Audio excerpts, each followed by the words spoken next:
Virtual reality is the creation of a synthetic environment that feels real to the user. The user feels like they're really there in that environment, that the objects that are in that scene are also there in the environment with them. And I guess another important aspect to that is that the objects that are in that environment react in generally physically realistic or at least expected ways in that environment, so you really feel like that's a real world.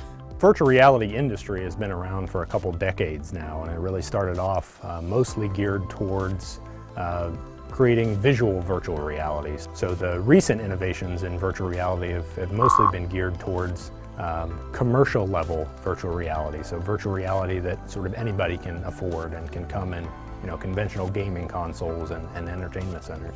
Auditory virtual reality is the audio side of virtual reality.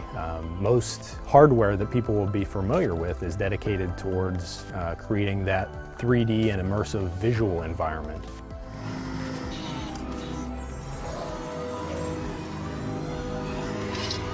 What auditory virtual reality is all about is doing the same thing for your auditory or hearing system. So we're creating the illusion of real physical spaces that are perceived through your auditory channel in the same way that a virtual visual environment would be perceived through your eyes. Auditory virtual reality is important in general because the auditory system is a system that really connects us with the world around us. And the biggest hurdles we've been tackling are related to personalization of virtual audio and these auditory virtual reality displays. So because everybody has a little bit different ears and head shape and shoulder size, those all affect the way you perceive a sound source's location. And normally it's a complex and expensive task to be able to customize a display or customize auditory virtual reality technology for the individual listener. What we've been able to do over the last 5 or 10 years is create technology that can rapidly personalize the technology to the individual, and in that way gives them a much higher fidelity representation than what's been previously possible. AFRL has people with unique skill sets and unique facilities, and there are strong demand signals from the operator to enhance situation awareness overall and provide the kinds of information that an operator needs to do their job.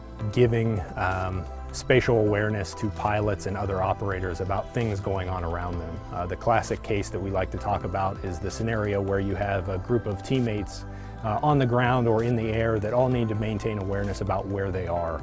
With something like traditional radio comms, you can talk and discuss spatial locations, but with spatial audio technology, what you can actually do is spatialize those same radio comms and have the user perceive it from the real-world location of those teammates.